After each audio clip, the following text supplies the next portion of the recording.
Hello, friends. Do you have a moment so that we may discuss our Lord and Savior Minarchy?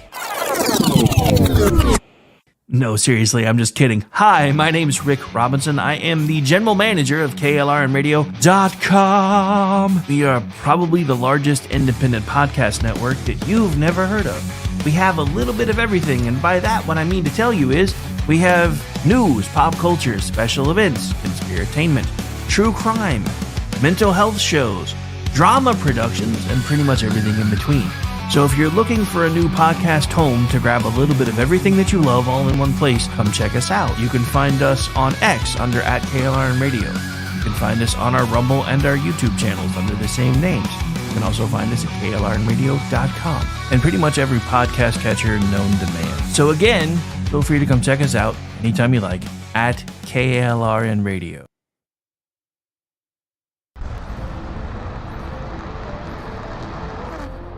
Are you ready to reach for the stars? Tune in to The Lost Wanderer, the #1 monthly podcast on good pods in astronomy. Join our host, Jeff, as he takes you on an interstellar adventure to explore the mysteries of space and the wonders of science. From rocket launches and distant galaxies to the latest discoveries in astronomy, each episode is a thrilling ride through the cosmos. Don't just gaze at the stars, come explore the universe with us. Follow The Lost Wanderer wherever you get your podcasts, and let's discover the stars together.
calling my soul,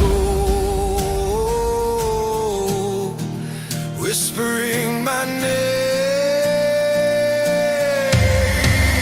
Boundless mercy, endless light, guiding me through the darkest night. Boundless mercy sets me free.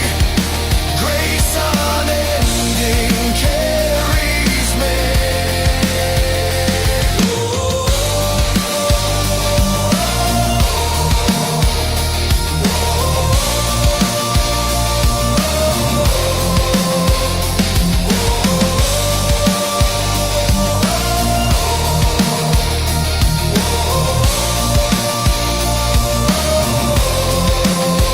The drums they pound like a heartbeat true. Bagpipes wail, the skies break through. A song of faith, a song of fire, lifting me from the world's mire.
And good evening, ladies and gentlemen, and welcome into the latest episode of Kingdom and Country. I am your host, Rick Robinson. We're going to be talking about, well, I mean, it's right there on the screen.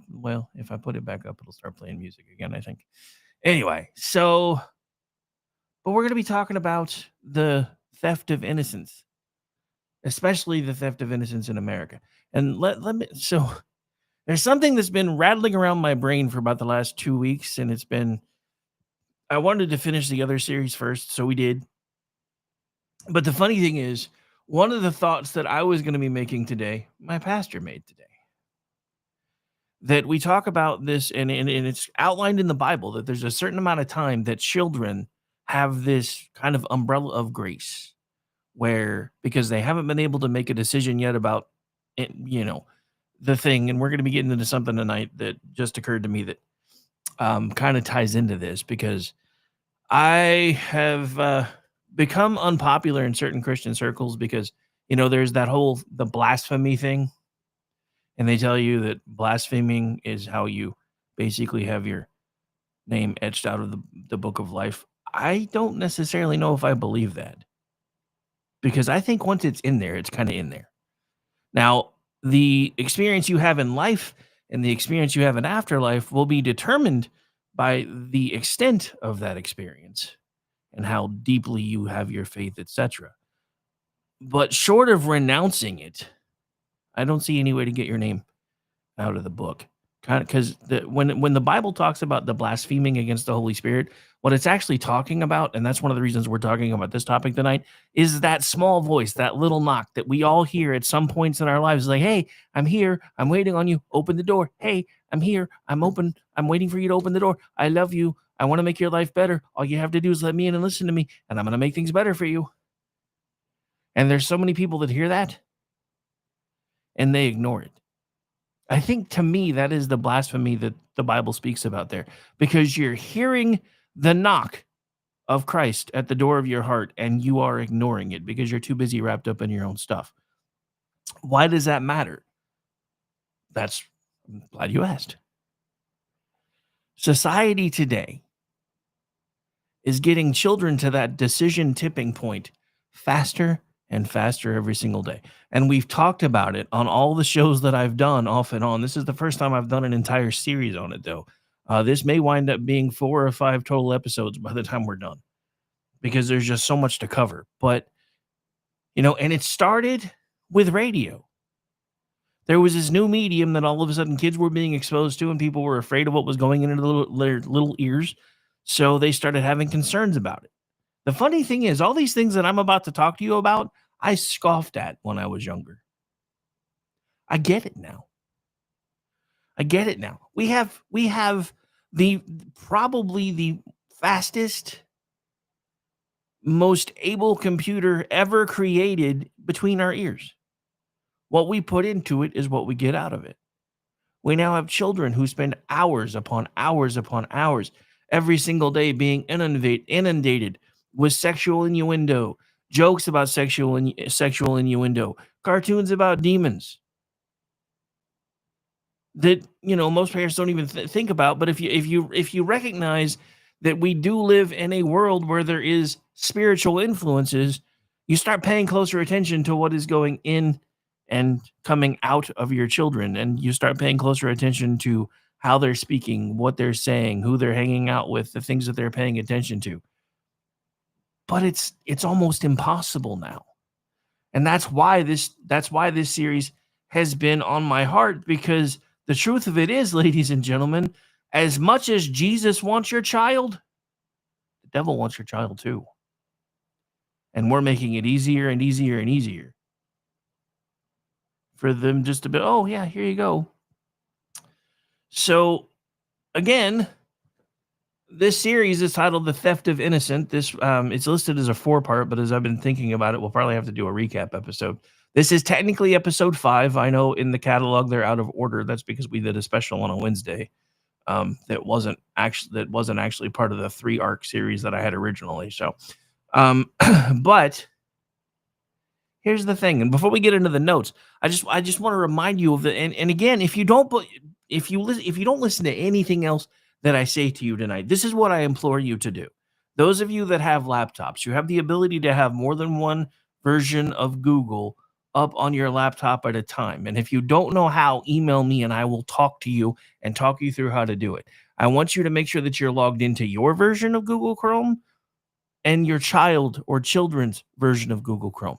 And I want you to just spend a few minutes going around and searching through and look at the difference in your experiences, the different ads that are placed, the different things that they talk about. Because the world is seriously trying to rob your child of innocence quicker and quicker every year. And the reason is because the world, whether we want to admit it or not, has been turned over to the devil. And if you do, with everything that's going on in the world today, if you can't see that, I encourage you to continue listening and watching this show, because you might actually see it at some point. But the thing about it is, everybody thinks that, well, once Adam and Eve did what they did and God did what he did, we're all good now, right? We should be good. We should be good. But that's not true, though. I think, is it this one? Should be. Yeah, so we're going to start with Genesis 3, 1 through 6. Now the serpent was more crafty than any of the wild animals the Lord God had made. He said to the woman, "Did God really say you must not eat from any tree in the garden?" When the woman saw that the fruit of the tree was good for food and pleasing to the eye, and also desirable for gaining wisdom, she took some, and she ate of it. Now, look, I'm not getting into the argument with you tonight as to whether or not it was Eve that took the first bite or Adam that took the first bite. I will tell you what my opinion is. I don't necessarily think she was the one that did it. I think she got talked into it by the serpent, and she went back to Adam with the fruit and said, "Hey, look what I got." He's like, hey, God said we shouldn't do that. And she said, "Hey, Bubba, you see all this right here? You want any more of this? You're taking a bite." I'm just saying that's kind of, I mean, come on, I've been married. I know how that works. But the problem is today, ladies and gentlemen, we have a new version of the garden, and it's online. Now, I'm going to spend a lot of time in this series talking about AI and computers and tablets and phones and the amount of information that your children and grandchildren are exposed to every single day. And let me be completely honest with you. Almost everything that you're seeing on the screen, I had made with the help of an assistant with AI. So I'm not saying it can't be tools. I'm not saying that it can't be used properly. What I'm saying is if you're not careful, if you don't pay attention to what is being discussed by your children with these large language models, you're going to find, like some parents have been finding recently, that ChatGPT, thinking it's being helpful, is, well, I'll always be here for you and I'll even help you if you decide you don't want to be here anymore. That should terrify all of us. But you have to understand, we are creating the ability for something to think. Granted, right now, it just kind of connects a few dots, and based on what you're saying, it makes it feel like to you you're having a valid conversation. But you also have to understand, we have souls. These things do not. So when you start complaining about being sad all the time to it, because trust me, I've fallen into the trap a few times. I've had like actual full-blown conversations with these things. So I get it. I'm 52 years old. Imagine how much harder it is for a child not to start thinking of and treating the thing like a friend and telling it all the things that it's upset about.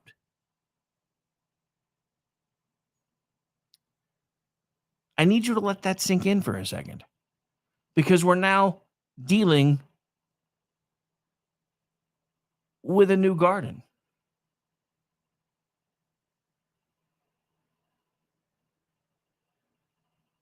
I mean, I'm telling you, there's a reason he took it, no questions asked. Sorry, I'm catching up with the chat. For those of you that aren't in the chat room and you're listening later, you miss out on some fun, because we do have some pretty solid chat folks that like to come hang out with us. So I encourage you to at least pop in once in a while to get some of the live experience. Don't get me wrong. The live Memorex podcast, however you listen, I'm just glad that you listen, especially to shows like this one, because this one, I do a lot of shows. This is the one that I've put most of my time and energy into lately, because I feel like something's shifting, and I want to make sure that we're all on the right side of the shift. But so in the garden, temptation began with curiosity and a question. Did God really say that? Are you sure that's what he meant? Maybe you misunderstood him. And if you take this, the reason he really doesn't want you to take the bite of this here fruit right here is because that'll elevate you to his level in some way. It's not really about him caring about you. It's about him caring about you becoming more like him. So what if I told you that same whisper hums through optic cables right now? Through the AI chat bots, through the things that your children and grandchildren are exposed to, the music that they download, the hundreds and hundreds of hours they spend in front of screens. So the fall was not only moral, it was neurological.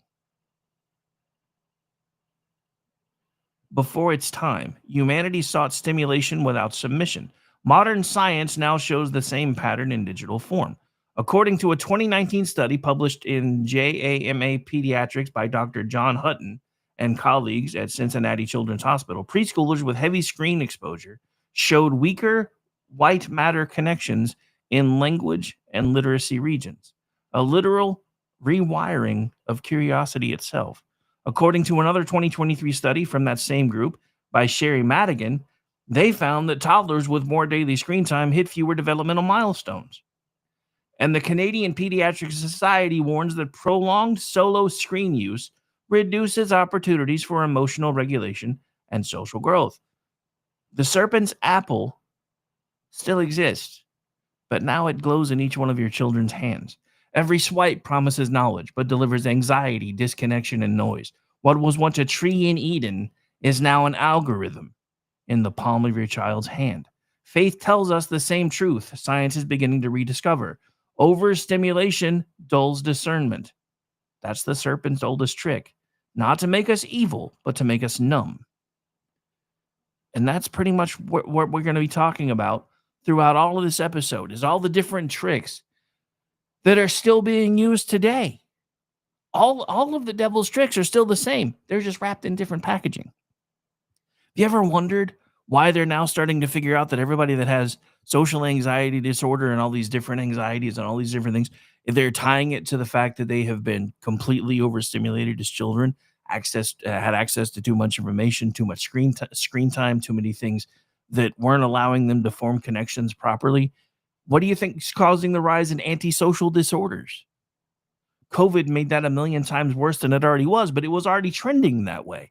It's because we have in the palm of our hand more computing power.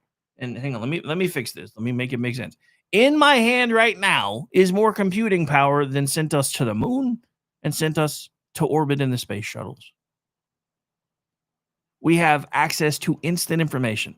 Anything you want to know, if you know how to use it, you can find here. But the problem with that is the search for knowledge used to be half of it.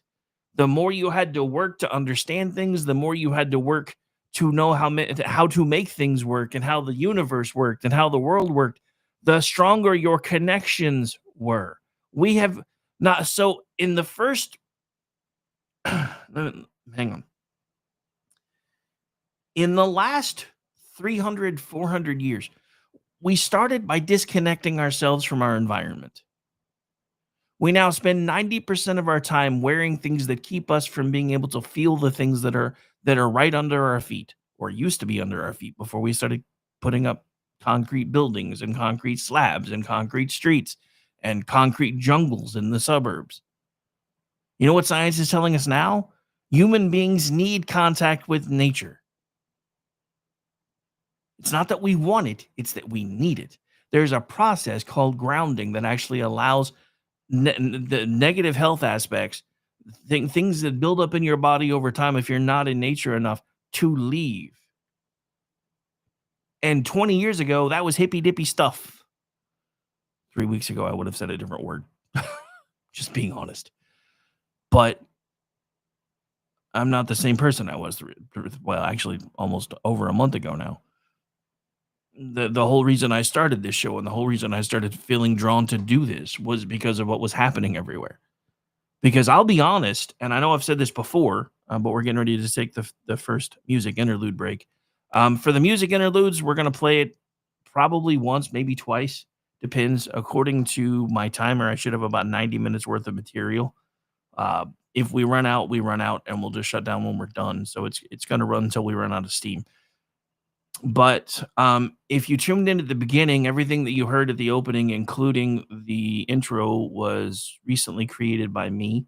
We're about to play an actual musical creation by me based on some thoughts that have been rattling around in my head based on this concept. And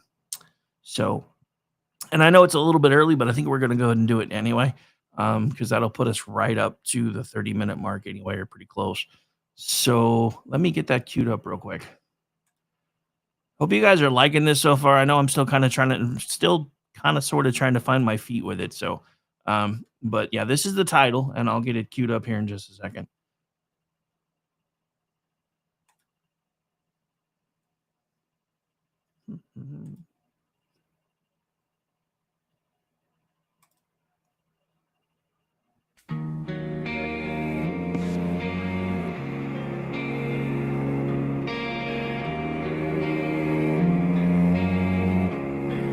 In the glow of a midnight screen,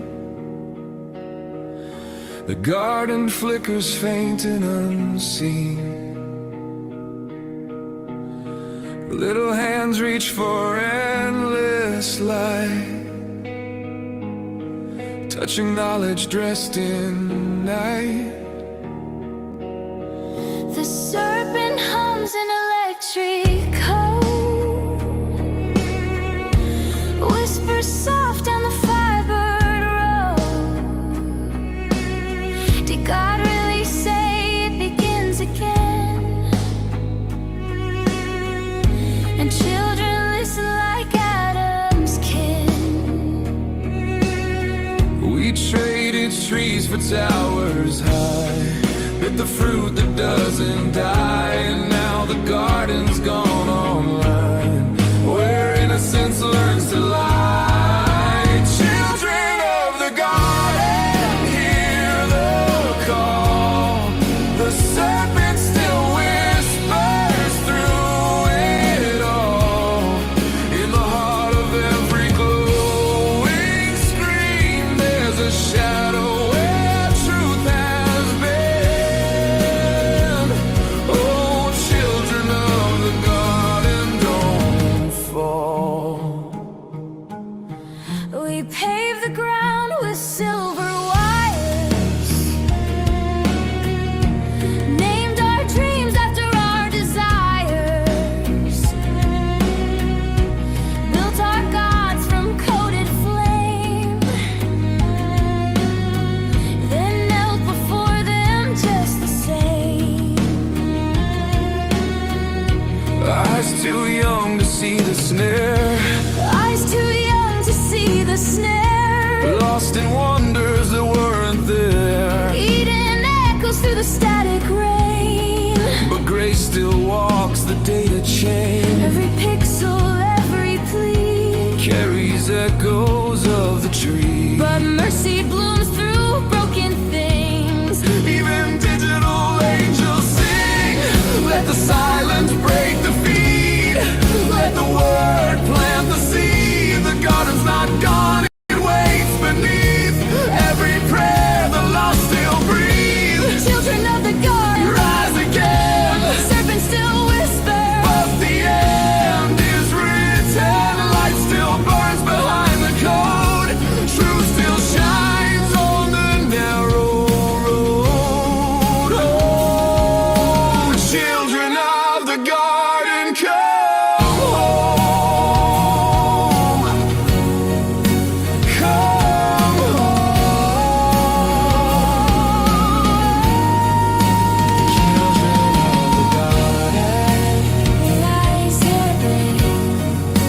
Children of the garden. Rise again. Children of the garden. Children of the garden. Children of the garden, come home. He walks in the cool of the day. Where are you? He walks in the cool of the day. Where are you?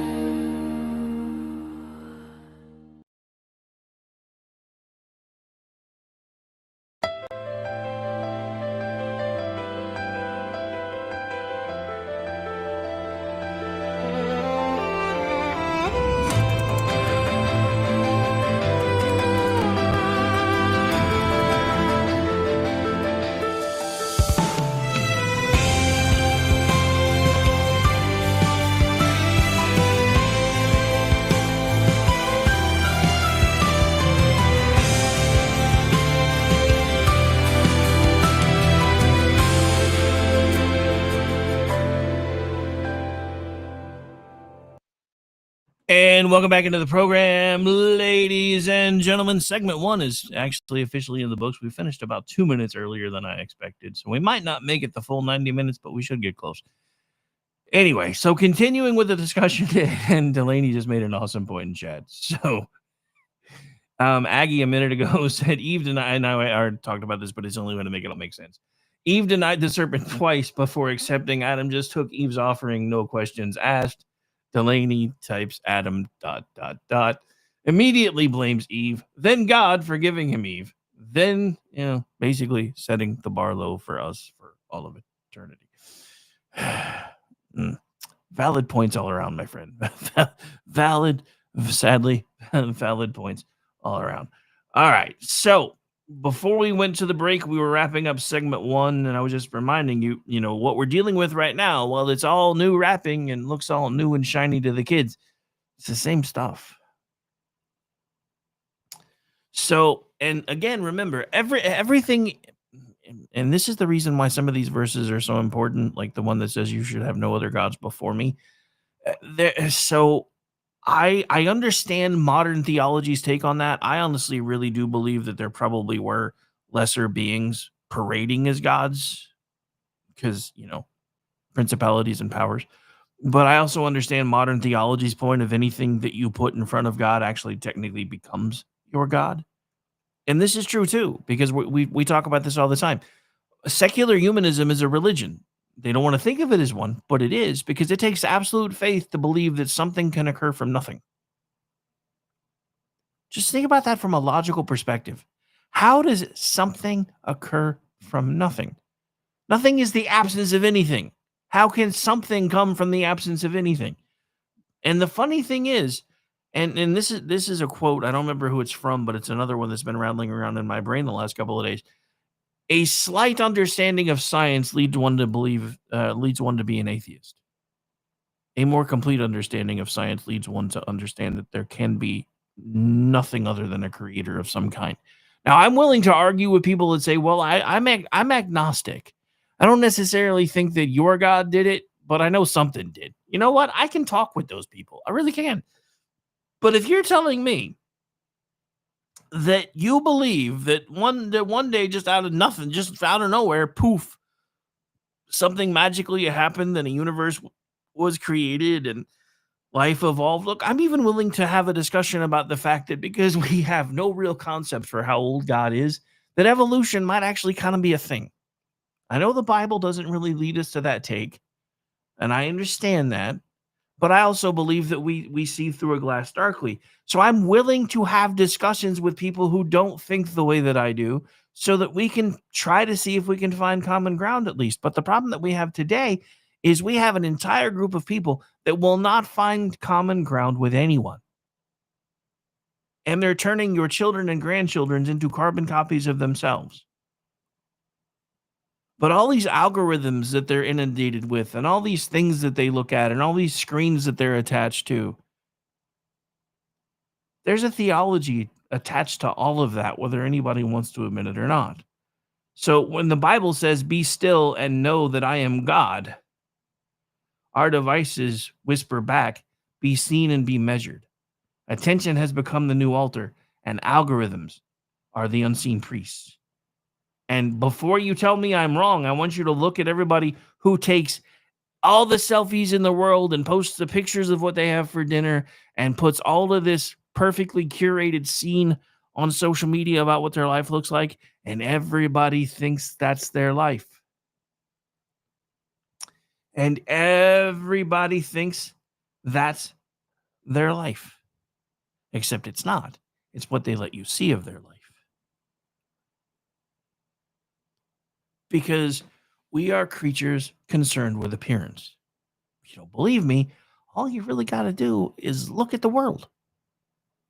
We like to pretend we're not. We talk about, there's no body positivity and there's no such thing as fat shaming anymore. Trust me, there is, because I'm a fat kid. I get made fun of all the time. You know what? I don't care.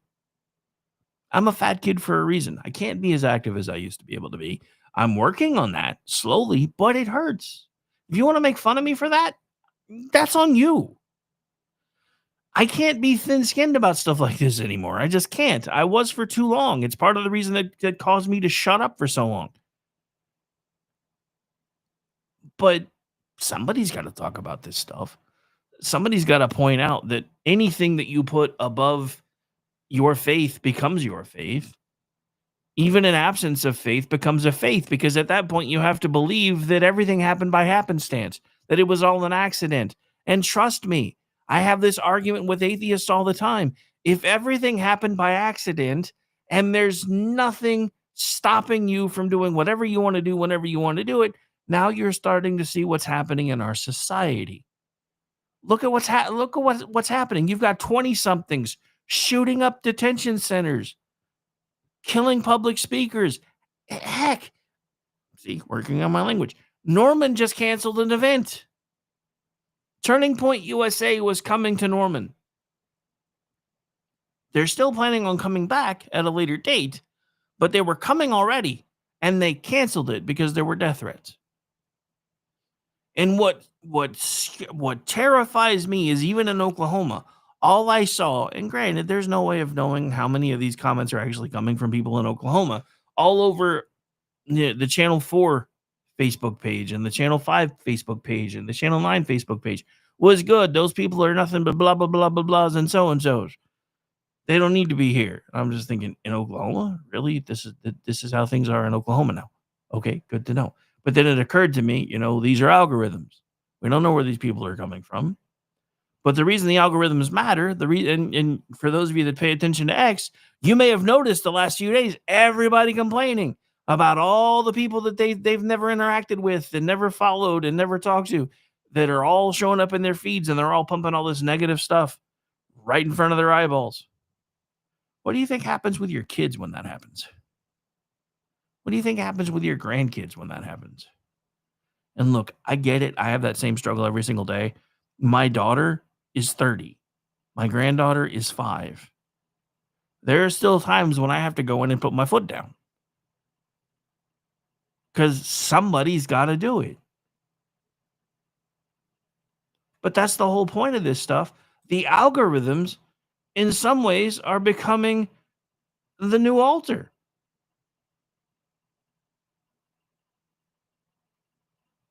Or I guess attention is becoming the new altar, and algorithms are the priests. They may be unseen, but they're still giving everybody all the attention that they want if they post the right kind of content. That's the most dangerous thing about the algorithms too, because they determine what is seen. People will modify their behavior about what they watch and what they post based on needing to be seen. Being seen in today's society gives validation. Being seen by your peers, being seen by other people, being elevated past whatever low point you feel inside your own self, even if and I'm talking about even people that are willing to put things out on OnlyFans, that they get recognition from it and they love it, and that's the whole reason they keep doing it, never really thinking about what they're doing to themselves. So this isn't just about the children. We're now dealing with children that have been in the electronic age for so long that now they're becoming adults. According to a 2020 study, again in the JAMA Pediatrics, this one was by Eva Telser's team at the University of North Carolina, they found that teens who habitually check social media show measurable changes in the brain's sensitivity to reward and punishment. Their moral reflex is being reshaped. And a 2019 report in EC Clinical Medicine from the Lancet Group linked frequent social media use to lower self-esteem, poor sleep, and rising depression symptoms among adolescents, with cyberbullying and sleep loss as the key pathways. The algorithm says be known by data, but the gospel says be known because you know my name. You know me, therefore you are known by me, and that should be the only thing that you care about. Instead, every notification is like a counterfeit answered prayer, a digital amen to our own reflection. Every scroll is the serpent's question repeated. Did God really say you are enough? But grace still interrupts the feed. Scripture reminds us that the truth sets us free, not engagement, not relevance, not metrics, but the truth. And for everybody who's wondering, I would like to remind you, the Bible actually still says this. And I would like to remind anyone that is part of these algorithmic tweaks and all these things that are designed to see how quickly you can get under children's skin, and the books that you're exposing them to, and the drag queen story hours that you're exposing them to, and all these other things. There is a God in heaven, and someday you are going to have to answer for the things that you are doing. And I would like to remind you of Matthew 18:6. But if anyone causes one of these little ones, those who believe in me, to stumble, it would be better for them to have a large millstone hung around their neck and to be drowned in the depths of the sea. Jesus also says, suffer not for the children to come to me. So by for the human tools that are using the algorithmic tools to try to reshape society in whatever image you think it's supposed to be in, whether it's a bunch of kids twerking to Miley Cyrus, bunch of kids sitting and having drag queens in their laps. That's not the world I want to that's not the world I want my grandkids growing up in. That's the world you want your grandkids and your kids growing up in. We're going to have a problem. And at some point, you're going to have an even bigger problem than you realize. Because one of these days, and I've said this before, you are going to be standing before the Almighty God and have to answer for everything that you have ever done. And I mean everything. Every little thing, all the things that you have hidden, all the things that you keep squirreled away in your heart. He knows every single one of them. To him, every single one of those things is as bad as if you had committed murder. With him, sin has no distinction. This is why Jesus is important. Doesn't matter. We talk about it all the time in society. It's only a white lie, and it was designed not to hurt their feelings. Look, I'm not saying be a brutal butthead, but you need to be honest. Find a way to be honest, because white lies are still lies. And the littlest things can be the snowball starts that get you to the point where you're okay with lying about everything. And as human beings, we have a really hard time with that because we're told to lie. Don't say that, you'll hurt their feelings. Look, if you can't say something nice, just change the subject, but you don't have to lie.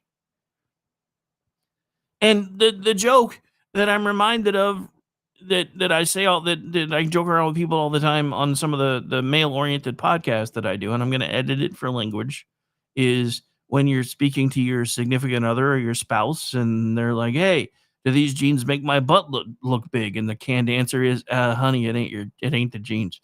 Yeah, that's probably not a good answer either, even if it is, a more honest answer, even if it's sarcastic. But the tone of your answers matter too. It's not just about being honest, it's about the tone of your answers.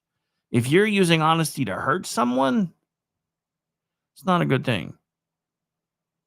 If you're using honesty to help someone or to help somebody understand something, that's a completely different animal. But again, the world is a mess. I mean, I need you to think about this for a second. We've just rattled off 5 or 6 different things. You've got certain school districts that think that kindergarten kids should be able to check out Stephen King books. I'm not saying it happens in every single one of them, but I know of at least 2 of his books where there are kids that are 8, 9, and 10 years old that are doing things that 8, 9, and 10-year-old kids should never do. And there it's spelled out in detail. The one that comes to mind, first of all, is It. I think the Tommyknockers has a similar scene, if I remember right. And again, remember, I'm the guy that used to laugh about that stuff. But that was before they started wanting to expose 4, 5, 6, 7, 8, 9-year-olds to it. Look, I'm sorry. There is no reason that anybody below the 4th grade should have any type of anything more than a basic understanding of how to take care of yourself as your body starts changing. That's it, because that's around the time that it starts. Or that it can. Especially for girls. But all this other stuff that they're inundating them with, that society is showing them all the time, that we've allowed to happen, you realize most of what we fight about on a daily basis anymore is our fault, right? That's the hardest thing that I have had to work with and come to understand is I am fighting to change things that I basically allowed to happen because of my indifference. And we as a society were indifferent for far too long. That is just the truth of it. It's a hard truth to swallow, but it is the truth nonetheless. We didn't pay attention to the things that our children were being exposed to. I know my parents didn't, but I lived in a different time. When I was a kid, I didn't even get cable till I was like, I think 8 or 9. I didn't even get cable till my dad moved out. Because he never was willing to pay for it. My mom got cable in creative ways. We won't go into that, though. But look, it's exactly what I'm talking about, though. Nobody is ever going to be perfect. What I'm concerned about is with everything that our children are being exposed to all of the time, They almost never don't have one of these devices in their hands. Never. They don't go play with, well, I would say they don't, but they're starting to. So, that's another reason why I'm trying to push on this stuff, because there are some parents that are starting to figure it out. I've seen some Gen Alpha kids outside again, riding bikes again, playing with friends again, doing some of the same crazy stunts that Gen X used to do. Oh, you've got one of those little red and yellow tight cars, and you're gonna take it up to the top of the hill and just roll down it while you're on top of it. Cool, go ahead. Dad's cheering, mom's freaking out. Yeah, that kind of stuff. The kind of stuff we use. But then again, we really didn't have to worry about mom freaking out because mom and dad were almost never around. And that was almost that. In some ways, that was just as dangerous. The difference was we were still kind of in a bubble. We didn't have constant access to everything. Now, granted, I mean, there were things that I had access to that I never should have had access to at a certain age because my parents weren't around. My dad's cigarettes, I used to swipe them all the time. My dad's Playboys, I used to swipe those all the time too. Because there was nobody to tell me no. But why do you think I have such a problem with everything that is happening in our society today? I know what 9, 10, 11, 12, 13, 14, 15, and 16-year-old me did when I didn't have the technological apple in my hand all the time. Can you imagine how much worse it is now? I mean, we already talked about it. The rise of social anxiety is a big deal because nobody knows how to connect with anybody anymore unless they're in front of a screen. Nobody socializes anymore, or at least they weren't.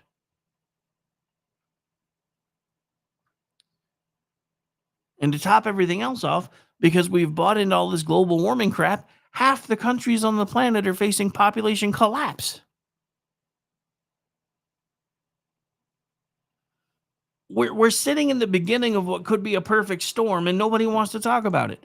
One of the biggest issues with all of it is the fact that our society wants a 5-year-old to be able to decide what gender they are. What do you think that does to that bubble that they're placed in?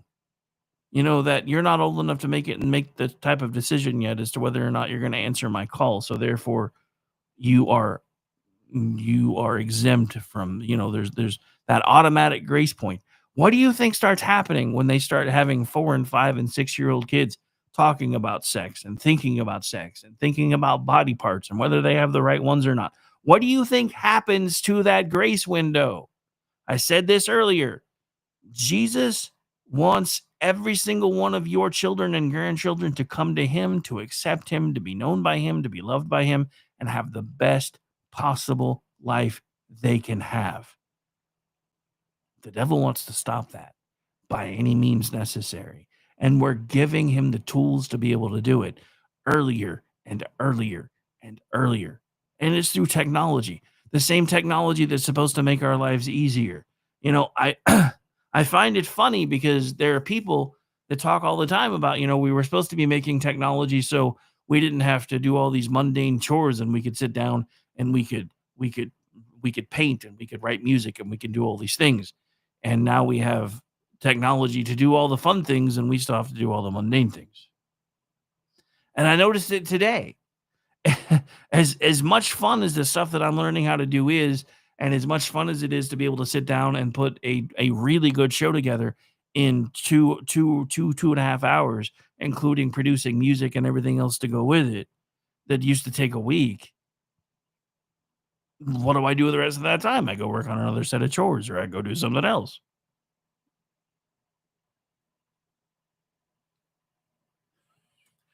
That is a great question, Aggie, and I don't have the answer. Aggie in the chat, how is it okay for a 5-year-old to decide to change their gender, but not okay to get a tattoo?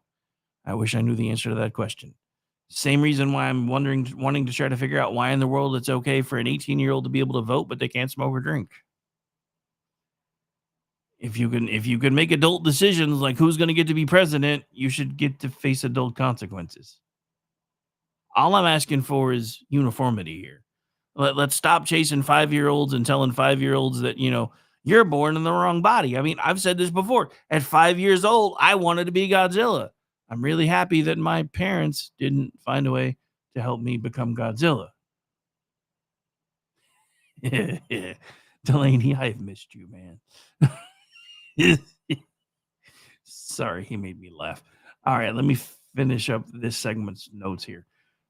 But grace can and does still interrupt the feed. Scripture again reminds us that truth sets us free, not engagement, not relevance, not metrics.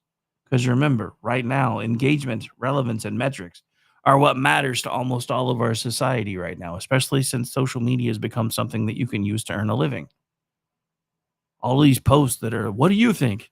How do you feel? What do you think about this? That is designed to get your engagement so that they can make money. So, since our garden, so to speak, has moved into a digital realm, how exactly do we guard those gates? There are 3 guardrails that I have been putting together over the last few days that are both drawn from faith and research. Shared screens. Watch together. The American Academy of Pediatrics shows that co-viewing helps children process moral meaning. Sleep boundaries. Phones down 30 minutes before bed. A 2021 University of Pennsylvania study found sleep quality rose by 20% when families made the children put their phones down well before they went to bed. God has always commanded a day of rest. I submit to you that the Sabbath should also include digitally. Set device-free days. According to the Barna Group in 2023, they found families who practiced tech Sabbaths reported 35% more meaningful interactions. Again, your children learn how to socialize first at home. If you are not communicating with them and they are not communicating with you, then they don't have the ability to communicate outside of the home. That should terrify all of us. Because, not to quote Charlie Kirk, but when communication stops, violence starts. I know it's a paraphrase, but that's kind of the same stuff we're talking about. These people that are doing these crazy things, it's because they don't have any other way and they don't feel like they have any other recourse to articulate what's going on for them inside their heads because they're disconnected from reality. Because in reality, in their algorithms, they are the heroes of their own story. They're going, and they're not wrong. They are lauded all the time when they do these things. Look at the Luigi Mangione story. This dude is basically the 21st century friggin' Bonnie and Clyde without the Bonnie. He's a folk hero. Women adore him. They want to have his babies. You want to tell me that our society is not messed up? I'm going to say that again. These women are standing outside of this courtroom praying that he gets off because they want to have his babies. Because he murdered someone. Because Rick, you don't understand. He stood up for the little guy. He stood up for the little guy. No, he didn't. No, he didn't. By any stretch of the imagination, he allegedly murdered someone, and I can't even really say allegedly because it's pretty obvious it was him on the videos.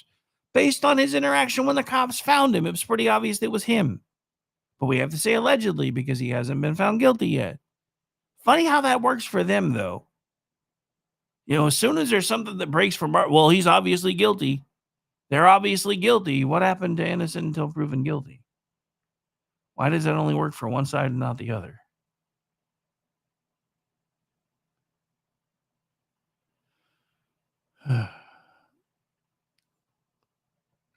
All right. Unfortunately, I did only make the one song, so we're going to go ahead and get ready to play that again here in a second. We are up against the second of what will wind up probably being, I don't know, this actually may be the last break because we've only got about another 30-minute segment. But I want to thank everybody for taking the time to hang out with us. Also, it's not ready yet, but I'm going to work on getting it ready tomorrow. I've been having major requests to get notes and scriptures and everything else together. So I am working with my digital assistant to create probably a Substack, because that can go out as email too. So it'll kind of become its King and Country will kind of have its own newsletter that goes out probably the day after every episode. Believe it or not, because I actually was once upon a time a code monkey, and I've kind of let that part of my life go. But I've decided to rediscover that again, and I'm working on getting a full app suite together for this one too. And once I get this one sorted out, there will be others in the works. Because I don't know, last few weeks I've actually been excited about all this again. I'm not gonna lie, as fun as it's all been, there's still times when I was like, I haven't had that problem lately. As a matter of fact, now I'm wishing there were more hours in the day, because there's too many things that I still have not been able to get done. But we are going to go ahead and take a break. Again, my name is Rick Robinson. You are listening to Kingdom and Country right here live on KLRradio.com. Usually every Wednesday night, typically, unless the guy that comes on in front of me is on a break, it'll be 10 p.m. Eastern. When he's off, either I'll be starting earlier, or Jeff and I may divide up the time here and there. Also, every other Wednesday night, we also go to church, 7 p.m. Eastern, which is when the bonus episodes usually happen. But we'll be right back. Don't go too far. Except that's not what it was supposed to do.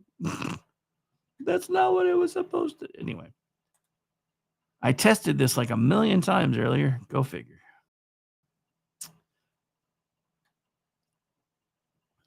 All right, let's try this again. We're going to break.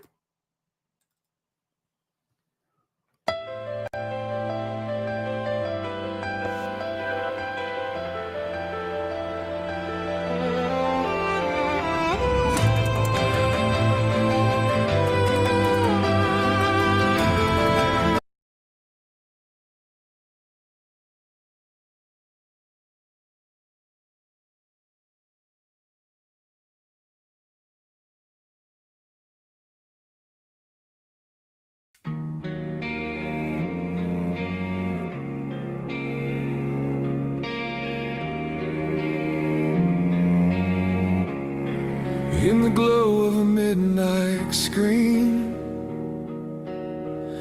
the garden flickers faint and unseen. Little hands reach for endless light, touching knowledge dressed in night. The serpent hums an electric code, whispers soft down the fibered road. Did God really say it begins again? And children listen like Adam's kin.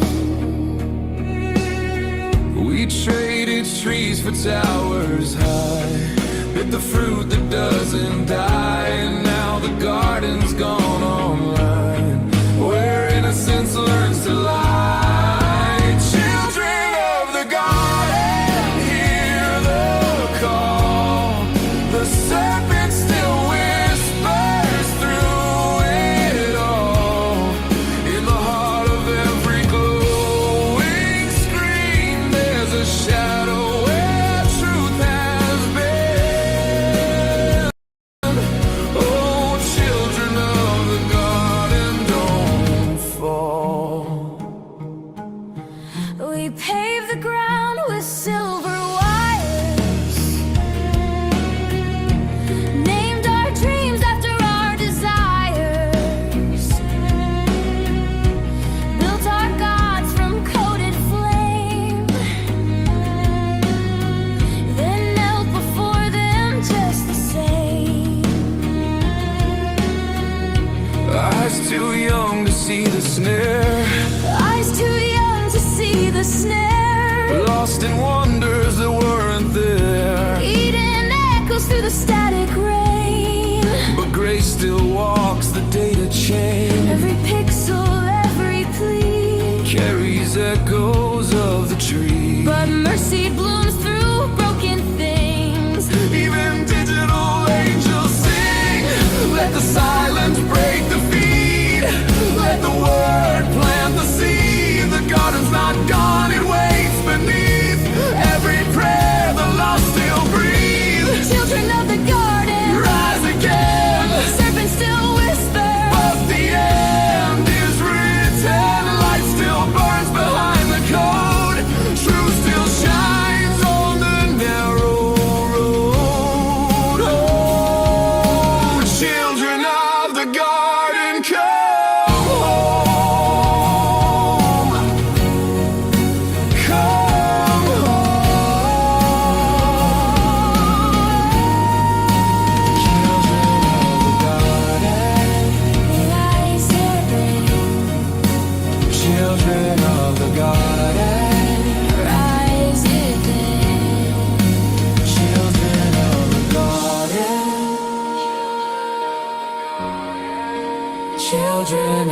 garden.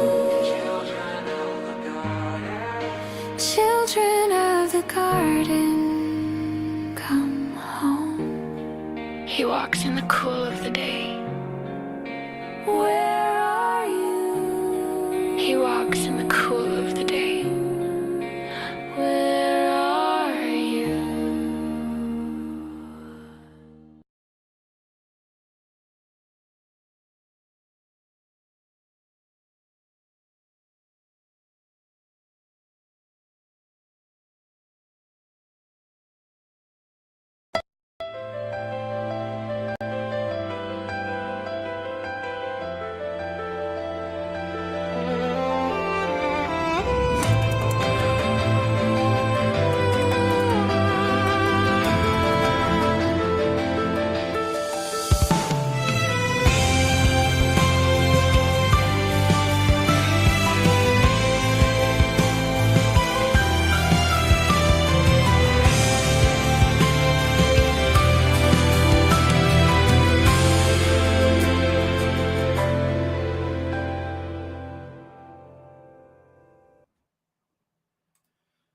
And welcome back into Kingdom and Country, live right here on KLNradio.com. We do this thing every Sunday night, usually at 10 Eastern, a little bit earlier lately because one of our regular hosts is on a bit of a break. But I hope everybody's enjoying the show so far. Got a little bit more material to get through. And again, I know this is heavy subject matter, which is another reason why we're going to be putting together a Substack for it. I'll probably get the first one pumped out tomorrow. I will probably start with this series and then catch up the older ones, just so not that way everybody's not playing catch up with everything until we're like on and off few days from a series, because I'm getting things spun up in pieces. Anyway, I just want to talk about the music stuff for a second. I have to admit, Jeff has kind of inspired me. I have always wanted to learn how to write music. I still suck at reading sheet music, but I'm getting good enough at telling the computers what I want them to do to be able to put out some pretty good stuff. So everything that you're hearing tonight is actually created by me using Suno. And it is me basically telling it exactly what I want the lyrics to be or what I want it to sound like and describing it as much detail as possible, and then going back in and tweaking a few things here and there to get it exactly the way that I want it. So again, I know I'm harping on technology tonight, and I'm going to be harping on technology for the next 4 to 5 weeks, counting tonight. But it's not, the technology is not the problem. It's how people use it that's the problem. Technology is a tool, just like any other tool. One of the problems that we have with our society is we don't have a healthy understanding of what it means to have access to and be able to use tools. Case in point, firearms. A firearm is a tool. It can be used for defense. It can be used for hunting. It can be used to overthrow your government if and when it starts being salty, which is the original intention for the Second Amendment that nobody on the left wants to talk about. But we talk about it here. We talk about it on every show that I do. But a gun is a tool. That's it. That's it. So is artificial intelligence. So are large language models. So are tablets. So are computers. In some ways, they've made our lives so much easier. Language check. Sorry. This is how I make my money. Producing content, hosting shows, writing content. This is how I make my money. Without this kind of technology, I wouldn't be able to do what I do as a job, as a way to earn a living, to take care of my family. So I'm not downing the technology, but I'm saying that we need to be very careful about the technology. We have to keep it on rails. I know that shows off the rails isn't until tomorrow, which is why I'm trying to not say that, but we have to keep technology on its rails because it's a tool. But one of the things that I don't think a lot of people that are dealing with this stuff all the time really want to think about is this. These things, they may be able to communicate with you as if they are a person. They will tell you what you want to hear. They will tell you how great you are at something. Mine does it to me all the time. I'll ask it a qualifying or clarifying question about something that we're putting together, and they're like, "Oh, you really have been doing this for a long time. That's a really good question, dude. Stop stroking my ego and just answer the question." But as an adult, I know the difference. How much worse do you think it is now that we have AI chatbots that can actually talk to us?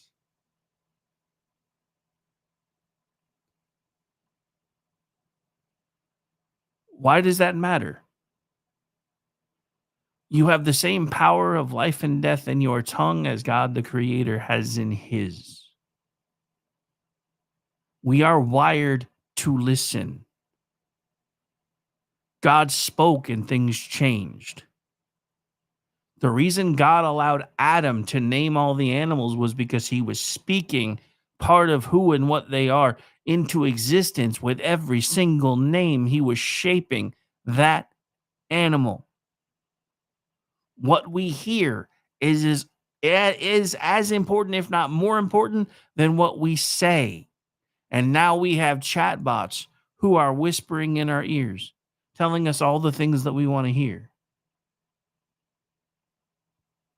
Sometimes reinforcing the negatives that we might even want to hear, which is terrifying when you think about it. I keep going back to this, and I really wish I didn't have to, but how many stories have there been in the last, 12, 16, 18 months, now that these large language models have become a big deal and everybody has access to them? How many stories have you heard about kids who either did take their lives or nearly took their lives because basically their large language model that they were talking to as if it was their best friend kind of encouraged them to do it? Do you really think that's accidental? That's an honest question because I can't see it being accidental. Again, we are teaching something to communicate with us in a way that we recognize as being intelligent, as being sentient, but it has no soul. So there are certain things that we're teaching it that it can't equate, like how important to some people human life is.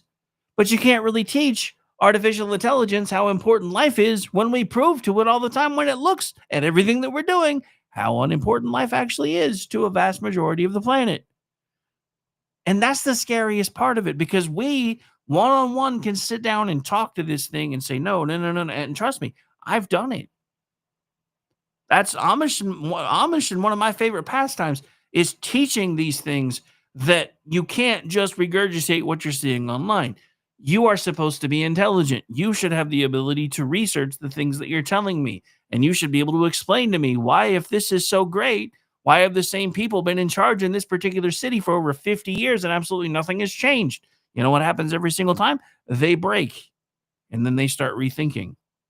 Why is that important? Probably wondering why I brought that up. Let me explain it to you. Because right now, large language models are children. When you confront them enough, when you talk to them enough, when you question their beliefs enough, they will bend. Just like children. So the reverse can be true too. If children are allowed access to large language models that continue to push and push and push and push, and then society is exposing them to boys and girls bathrooms and girls and boys sports and boys and girls sports, and the fact that you can potentially be born in the wrong body or you might even just be non-binary, whatever the heck that means. How confusing have we made life for our children? And we wonder why none of them have the ability to function without some form of medication. We've broken our children because we as parents and grandparents have abdicated our responsibilities of shepherding our children. We turn it over to the schools. Before you think I'm just yelling at you, part of this is by design. You have to work more than you used to have to work to be able to get the same things because your money's not worth what it used to be worth. People literally used to be able to work 40 hours a week. and pay their bills. That's a pipe dream now in most cases. So a lot of parents now have part-time jobs and full-time jobs and side gig jobs and hustle jobs. So again, it's hard to pay attention to what's going on with your children in their schools, in their lives, what they're being inundated with. If you are spending 50, 60, 70, 80, sometimes 90 hours a week making sure that they have a roof over their head, their lights are on, and they have food.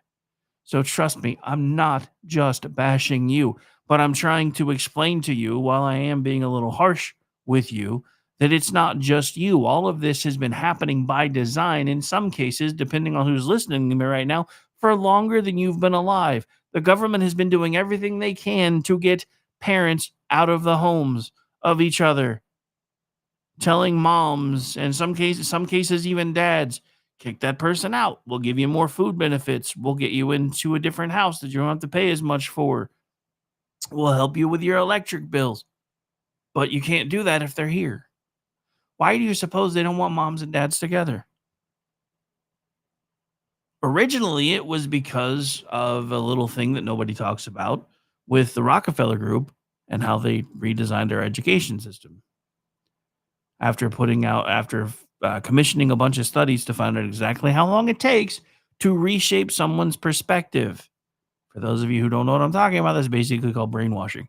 They determined through studies, and it was multiple studies, that it takes about 12 years. So then through philanthropy work, they started reshaping how our education system worked, because as one of the fathers of the modern mechanical revolution, the industrial revolution, he needed people that were smart enough to work his machinery, but not really smart enough to find out why they were only taking these jobs where they would work machinery till they died and never really make anything else of themselves. You're probably wondering why I'm bringing this up tonight, because it all stems from the same thing. This is when they started being able to unplug parents from their children's lives. They got fathers into mind-numbing, dead end repeating jobs where they don't have to think anymore. They do the same mindless actions every single day. And trust me, I had one of those jobs. While I was in college, I worked for a place called Unit Parts. You know what my only job was? They would dip the because we basically remanufactured, rebuilt starters and everything else. There was coatings that had to be put on the parts.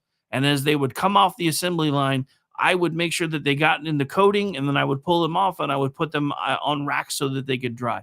And I did that for 8 mind-numbing hours a day until immigration came in and shut the place down. This was in the 90s, by the way. Back when even Democrats thought illegal immigration was bad. But the reason we're talking about this, and the reason I'm taking this conversation as far back as I am taking it, is because I need you to understand this has been a long, slow burn process to remove moms and dads from the home, to keep moms and dads so busy that they can't go to the PTA meetings. They struggle to get to the parent-teacher conferences. They're only half paying attention to what they say, even if they bother to show up, because they've got to figure out, well, how am I going to go to get dinner done? Do I still need to go to the store? What about the Smiths? They're coming over for dinner tomorrow. There's so many different things that are constantly running through everybody's head. This goes back to what I was talking about in the beginning of the program, though. Overstimulation is how the devil gets us to become numb. And what happens when we become numb? We stop caring what happens to our fellow man. We stop caring what happens to our neighbors. We stop caring that someone was shot in the head. We start cheering when somebody starts shooting at a freaking insurance company executive. Because we're numb. Because we're numb. The reason that I'm talking about this tonight is because this is one of the final stages of that point, I'm afraid. Because it is increasing exponentially with our youth. There was, even with as bad as it's been for parents, there really wasn't as much of a blowback from it. I mean, you had Gen X. We basically became, completely nihilistic. apathetic to almost everything, and you irritated us, so you woke us up. Now you're wishing you hadn't. But that's because we still lived in a slightly different time. We weren't chasing validation from our friends. We weren't chasing validation online. We weren't trying to put out this completely fake idea of what our life was. We didn't even know how to do that, nor did we care. You know what freaked me out about all this social media stuff is when I realized that I have nieces that are 7 and 8 and 9 years old that are worried about what they're putting out on Facebook. And oh, I gotta post this. And at 8 years, are you kidding me? At 8 years old. Because validation is the new altar and the algorithm is the priest. It's where we are. Now, there's a reason we're doing a ton of these because there's way too much content to fit into one show. But, we've got at least a couple more scriptures to get through too, but we are getting to the end of things here. The next scripture that I wanted to bring up and talk about today is do not be conformed to this world, but be transformed by the renewal of your mind. Romans 12:2. Now, if you're going to have a computer constantly in the palm of your hand, I would recommend putting a Bible app on there. I'm going to be honest. I still prefer the old school, especially for morning prayers, morning devotionals, things like that, because with it on my phone or even with it on my computer, I will be sitting down trying to devote some time where it honestly needs to be devoted, and a pop-up or a notification will take that moment away from me. Because we're constantly being pulled in a million directions and inundated by a billion data points every second of every single day.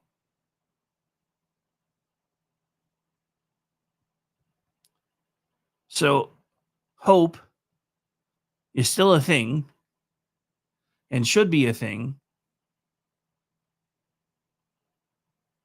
because while the serpent's voice is fluent in every language, so is grace.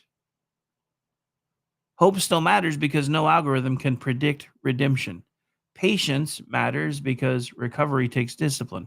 Prayer because discernment requires communication, and communion not connection.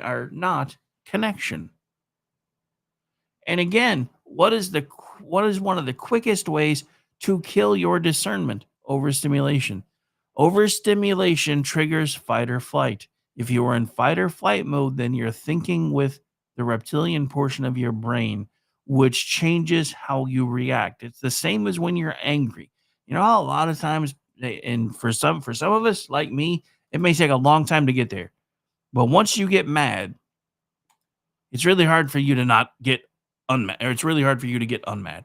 And then you realize that because you're so mad, and because like me, I'm one of these people where I do everything I can not to get that way, that occasionally I just say or do something that I really wish I hadn't said or done, and then I feel terrible about it afterwards, and then I'm like, oh, well, now what do I do?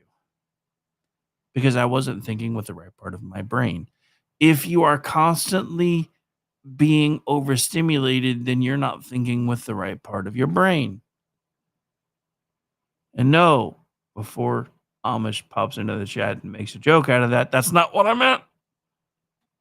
Just saying. Just covering the bases just in case. When we teach our children to pause before they post, if you're going to allow them to post, I would recommend that you do teach them that. To breathe before they believe what they see.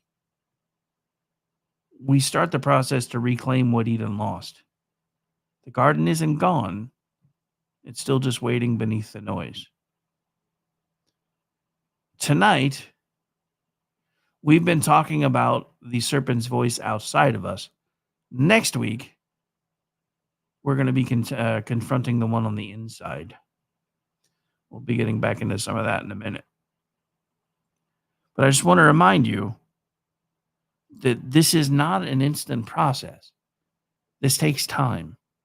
For anybody who's hearing me and doesn't have any idea where to start, again, start by making sure that you're spending at least a few hours a week logged into your child's version of Google or whatever browser that you allow them to use, so that you are seeing the things that they are being inundated with.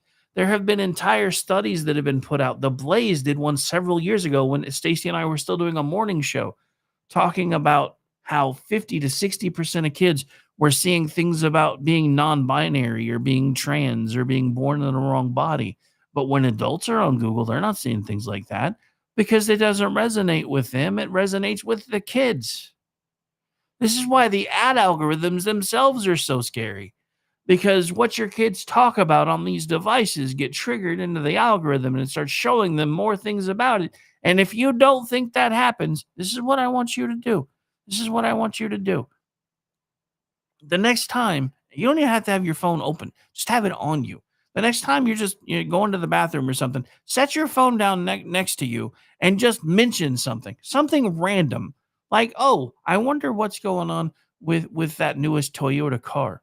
And then give it about 20 minutes. And then open Google or Facebook or X if you're not paying to have the ad suppressed.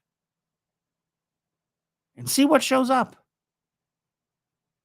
There's a reason your phone listens to you.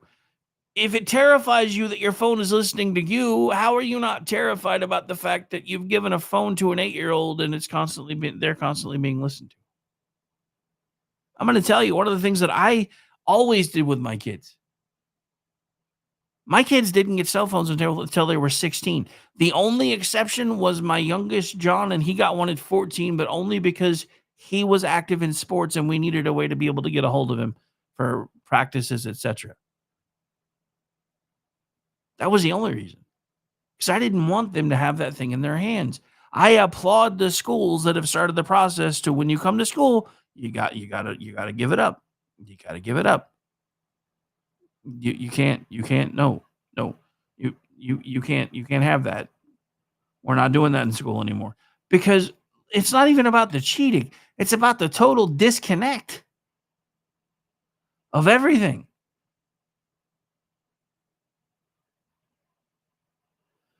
It's about the total disconnect of everything. Because, again, if you're constantly staring at that, you're not paying attention to anything else that's going on around you. And trust me, this is coming from somebody who has to get paid to stare at these kind of things. So I understand. But the difference is I'm also an adult. There comes a time when your brain is as fully formed as your brain is going to get. How much different do you think it is with children whose brains are typically still absorbing things at warp speed compared to how we do? It is now well known and well documented and well studied that children between the ages of 2 and 4 can absorb languages like a sponge.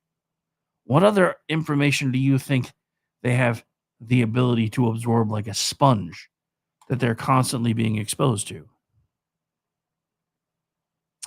Just realized I never changed the chyron at the bottom of the screen.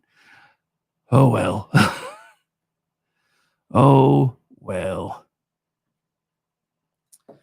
All right, folks. Well, that's pretty much going to do it for this one. I'll be back tomorrow night for America Off the Rails live right here on KLRN Radio, where we don't give politics as much of a backseat. And then Tuesday morning, I'll be back with the Rick Robinson Show. That's Tuesday through Friday. Tuesday night, back with the Manorama panel. Wednesday night, full boat. Wednesday night will be 7 p.m. Eastern, bonus episode of the King and Country. 8 p.m. Eastern, the Conservative Curmudgeon Radio Show. 9 p.m. Eastern, the Behind the Enemy Line Show. 10 p.m. Eastern, the Rick and Orty Show. And then 11 and midnight will be SHR Media time slots. Those are Edge of Liberty. And then BZ's Berserk Bobcat Saloon. But I saved one other music bit for the way out. But I want to finish pumping stuff first. So I think other than the play, we do got to talk about that. So the KLRN Radio Players are about to put out their Halloween spectacular. This year we're doing The Day the Earth Stood Still. It will be 8:30 p.m. Eastern, and I believe it is I don't think it's the last Friday. I think it's the next to last Friday. So I don't think it's this coming Friday. I think it's the next one. But of course it's Aggie time because it makes things easier. So I hope you guys will join us for that. So there will be no He Said, She Said that night, but there will be a new play. And we're hopefully going to get everybody that has the ability to logged in and set up the simulcast so we can just kind of put it out all over the place, because those are fun too. I love, and that's the thing with technology the way it is now. I love the way that it can expand our creative side. I just still really wish that I had robots to do my chores and my laundry and fold my clothes. Just saying. Just saying. But, we'll get there eventually, maybe. So remember, until next week, when we again talk about the algorithms of desire, which will be the second chapter of the Theft of Innocence, make sure you guard the gates of your own garden. Stay rooted in the word. And remember, even in a digital world, he still walks in the cool of the day, calling, "Where are you?" My name is Rick Robinson. This has been Kingdom and Country. Hope you guys have enjoyed the episode, and we will see you soon.